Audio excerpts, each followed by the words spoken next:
सुप्रभात प्यारे बच्चों। कक्षा 5वीं, विषय हिंदी, उप विषय पाठ 1, भाषा तथा व्याकरण।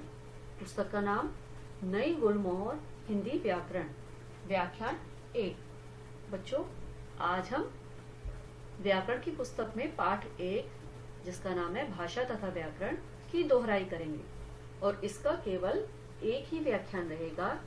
इसी व्याख्यान में हम पाठ को समझेंगे तथा इसके अभ्यास कार्य हल करेंगे और साथ ही साथ पिछला पाठ जो हमारी पाठ्य पुस्तक का था, एक भारत श्रेष्ठ भारत, जो प्रदत्त कार्य दिया गया था उसमें उसका हल भी जानेंगे। तो चलिए सबसे पहले हम पाठ को समझते हैं।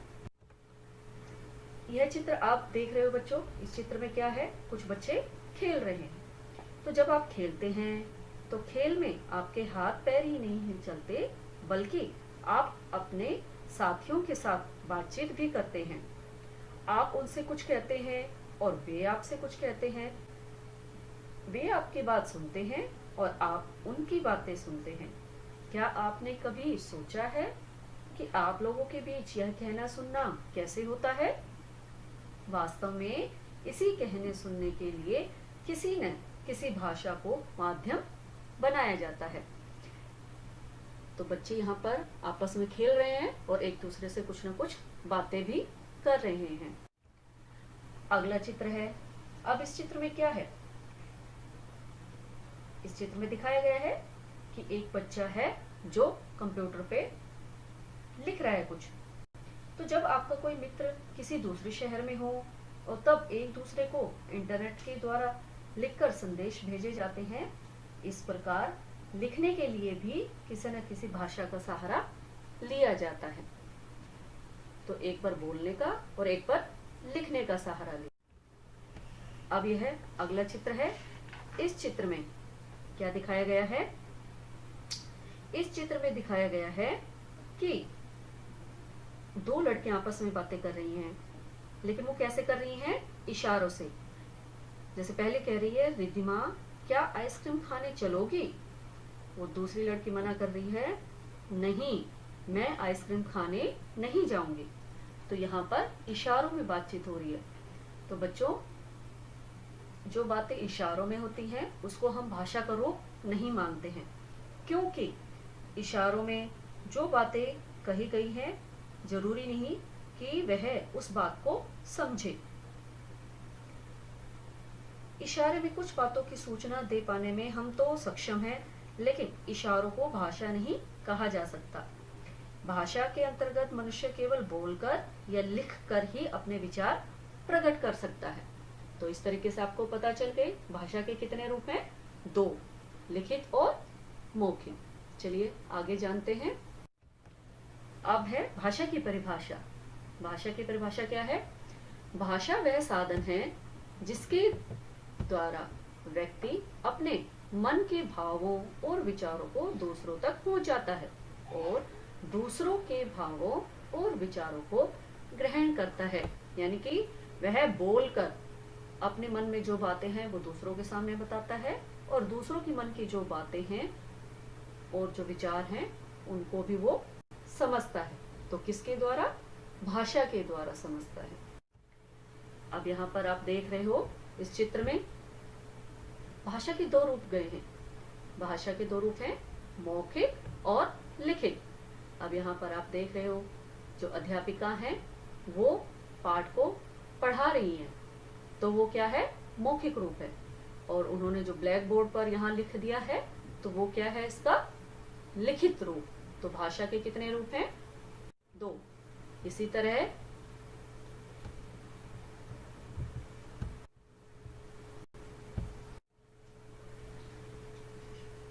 मौखिक भाषा की परिभाषा। अभी हमने दोनों भेदों के नाम जाने थे। अब हम यह जानेंगे कि मौखिक भाषा किसे कहते हैं और लिखित भाषा किसे कहते हैं। सबसे पहले है बच्चों मौखिक भाषा। जिस भाषा को मुख से बोला जाता है तथा कानों से सुना जाता है उसे मौखिक भाषा कहते हैं। जैसे इस चित्र में भी दिखाया गया है कि गीता गाना गा रही है, तो ये क्या है? मौखिक रूप है भाषा का, क्योंकि यहाँ पर मुख से बोला जा रहा है। लिखित भाषा। लिखित भाषा क्या है? लिखकर अपनी बात प्रकट करना तथा लिखा हुआ पढ़कर दूसरे की बात समझना लिखित भाषा कहलाता है। जब व्यक्ति लिखकर अपनी बात दूसरों तक पहुंचाता है तो वह क्या कहलाता है? भाषा का लिखित रूप। लिखित भाषा में मौखिक भाषा की ध्वनियों के लिए कुछ लिखित चिन्ह बनाए गए हैं, जिन्हें हम क्या कहते हैं? वर्ण।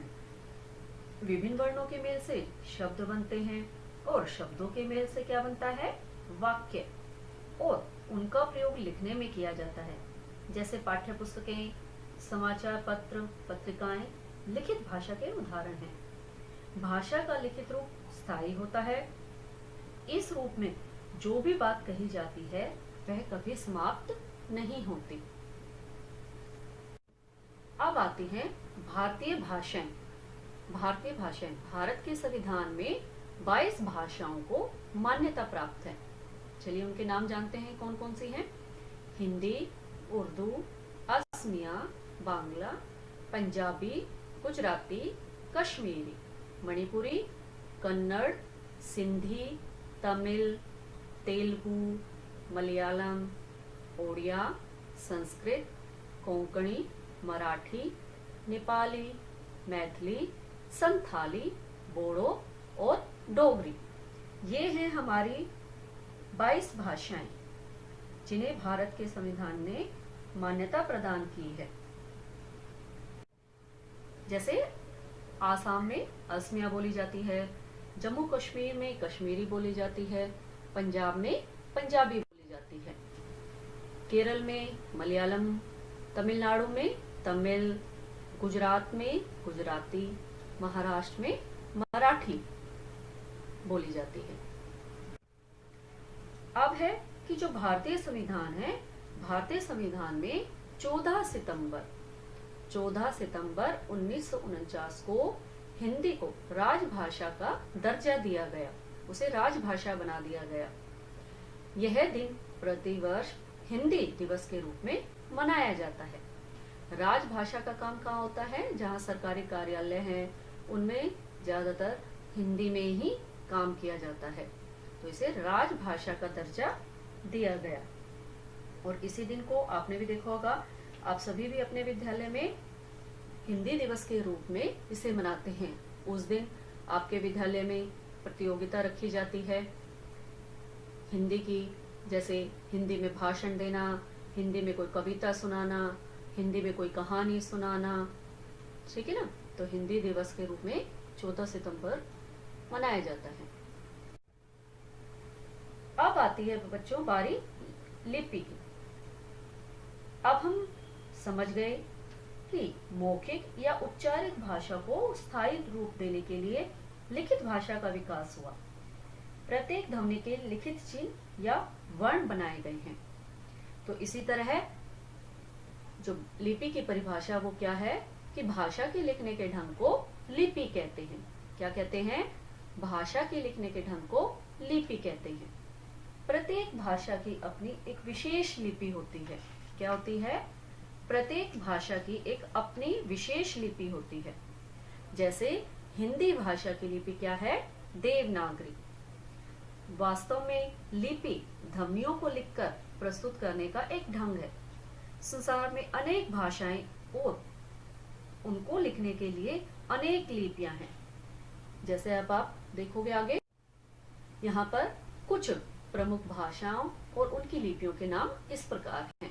यहाँ भाषा है और यहाँ उनकी लिपि के नाम लिखे हुए हैं। जैसे हिंदी, मराठी, संस्कृत। इन भाषाओं की लिपि कौन सी है? देवनागरी। अंग्रेजी, जर्मन, फ्रेंच। इन भाषाओं की लिपि कौन सी है? रोमन। उर्दू भाषा की लिपि है फारसी। पंजाबी भाषा की लिपि कौन सी है? गुरुमुखी।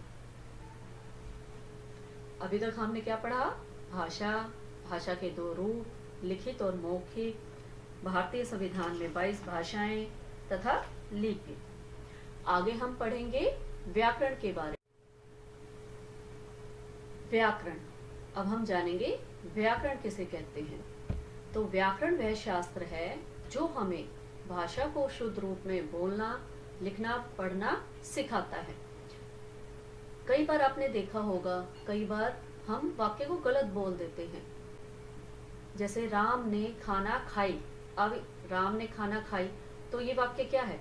व्याकरण की दृष्टि से ये वाक्य गलत है, क्योंकि खाई तो क्या है? स्त्रीलिंग है, क्रिया है, तो वो किसी लड़की के लिए आएगा। तो लेकिन हमें वाक्य सही क्या बनाना है इसका?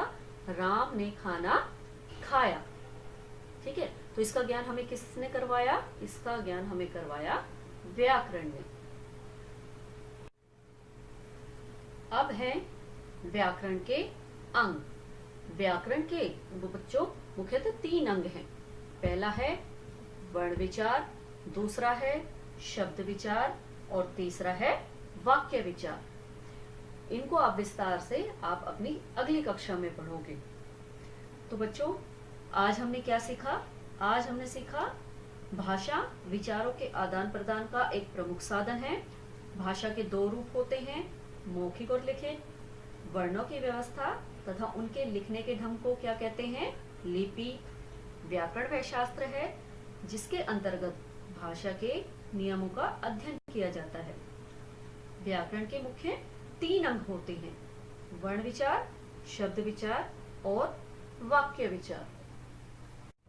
चलिए अब हम इस पाठ का अभ्यास कार्य जो कि आपका लिखित है, इसमें सबसे पहला प्रश्न है रिक्त स्थानों की पूर्ति उचित शब्द चुनकर कीजिए। ये जो खाली जगह थी जिसको मैंने भर दिया है, और यहाँ पर उचित शब्द, ये 2 शब्द दिए गए थे, रोमन और देवनागरी, जिसमें से जो सही है उसको मैंने यहाँ पर लिख दिया है। पहला वाक्य है हिंदी भाषा लिपि में लिखी जाती है। अब आपने पाठ पढ़ लिया है, तो आपने क्या पढ़ा था? देवनागरी। तो हिंदी भाषा देवनागरी में लिखी जाती है। दूसरा है ख भाषा की ध्वनियों को लिखने का ढंग कहलाता है। लिखित कहलाता है या लिपि कहलाता है? क्या पढ़ा था हमने? भाषा की ध्वनियों को लिखने का ढंग लिपि कहलाता है। तो इस खालिस्तान में हमने लिपि भरा है। ग है भाषा के नियमों की जानकारी देता है। व्याकरण या राजभाषा? तो क्या आएगा? व्याकरण। अगला है घ हिंदी हमारी राजभाषा है। तो यहाँ पर दिया गया था हिंदी और संस्कृत, तो यहाँ पर हमने क्या लिखा है? हिंदी। हिंदी हमारी राजभाषा है। प्रश्न 2, नीचे दिए गए सही वाक्य के सामने सही तथा गलत वाक्य के सामने गलत का निशान लगाइए। साथ साथ बच्चों आपको भी ये अपना जो अभ्यास कार्य है अपनी पाठ्य पुस्तक में, जो आपकी व्याकरण की पुस्तक है, उसमें आपको इसको हल करना है और पेंसिल से लिखना है। चलिए पहला वाक्य पढ़ते हैं। हिंदी भाषा की लिपि देवनागरी है। तो ये वाक्य सही है या गलत है? ये वाक्य सही है। ख भाषा का कार्य है विचारों का आदान प्रदान। तो यह वाक्य भी क्या है? सही है। तो इसके सामने भी हमने सही का निशान लगा दिया। ग है सभी भाषाओं की लिपि समान है। आपने पाठ में पढ़ा था, क्या सभी भाषाओं की लिपि समान होती है? नहीं होती, इसलिए यह वाक्य क्या है? गलत है। व्याकरण हमें भाषा के शुद्ध अशुद्ध का ज्ञान कराता है। तो यह वाक्य क्या है? सही है। इसके सामने हमने सही का निशान लगा दिया। अगला है इशारों की भाषा को भी भाषा कह सकते हैं। तो यह वाक्य क्या है? गलत है। कई बार आपने देखा होगा इशारों में अध्यापिका भी हमें डांटती हैं, या जब ट्रैफिक पुलिस आपने देखा होगा वो मुंह में सीटी लेता रहता है और अपने हाथों से इशारा करता रहता है कि आपको दाएं जाना है, अब बाएं वाला ट्रैफिक चलेगा, अब दाएं वाला। तो वो क्या है? इशारों की भाषा है। तो कुछ ऐसे हैं इशारों की भाषा हम समझ जाते हैं, लेकिन हम सब नहीं समझ पाते। जैसे पक्षियों की बोली आ जाती है, तो पक्षियों की बोली क्या है? उनको हम नहीं समझ सकते, है ना? तो हर एक व्यक्ति के मन के भावों को हम बोलकर या लिखकर ही समझ सकते हैं, उसे हम संकेतों के माध्यम से नहीं समझ सकते। इसलिए जो संकेत की भाषा यानी कि जो इशारों की भाषा है, उसको क्या कर दिया गया है, उसे भाषा का रूप नहीं माना गया है। हम कई बार क्या करते हैं, सिर हिलाकर मना कर देते हैं या स्वीकार कर देते हैं, हाथों से इशारा कर देते हैं, या आपकी अध्यापिका द्वारा होठों पर उंगली रखकर चुप रहने का संकेत दिया जाता है। अपनी बातें समझाने के लिए करते हैं, लेकिन ये इशारे कुछ विशेष बातों की सूचना दे पाने में सक्षम तो हैं, पर इशारों को भाषा नहीं कहा जाता। तो ध्यान रखिए, भाषा वह साधन है जिसके अंतर्गत मनुष्य बोलकर या लिखकर अपने विचार प्रकट करता है। अब हम अगला प्रश्न देखेंगे। अगला प्रश्न है, नीचे लिखे वाक्यों को पढ़कर उनके सामने वो भाषा का मौखिक रूप है या लिखित रूप है, जो उचित हो लिखे। यहाँ मैंने आप लोगों के लिए लिख दिए हैं सारे। पहला है, क प्रणव, आयुष और कन्हैया ने कविता सुनाई, और कविता मुख के द्वारा सुनाई गई है, तो बच्चों यहाँ क्या आना चाहिए, मौखिक, भाषा का मौखिक रूप है। दूसरा है, नमन ने निबंध लिखा, अब लिखा है तो वो क्या है, भाषा का लिखित रूप है। ग दादी ने कहानी सुनाई, कहानी सुनाना भी क्या है, मौखिक रूप है भाषा का। अध्यापिका ने पाठ समझाया, अब पाठ को बोल बोल कर समझाया है, जैसे मैं आपको समझा रही हूँ, तो ये भाषा का कौन सा रूप है, मौखिक। नेहा पत्र लिख रही है, लिखने का काम हो रहा है यहाँ पर, तो ये क्या है, भाषा का लिखित रूप है।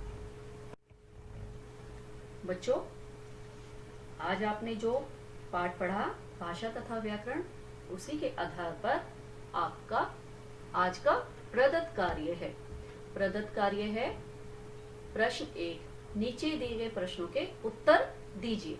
आप एक बार पहले भी कर चुके हुए इन्हीं प्रश्नों को, एक बार आपको पुनः करना है। सबसे पहले दिनांक लिखना है और वार लिखना है, दिवस लिखना, दिन आज का कौन सा है वो लिखना है जिस दिन आप ये काम करोगे। तो पहला प्रश्न है, नीचे दिए गए प्रश्नों के उत्तर दीजिए। प्रश्न क, भाषा किसे कहते हैं।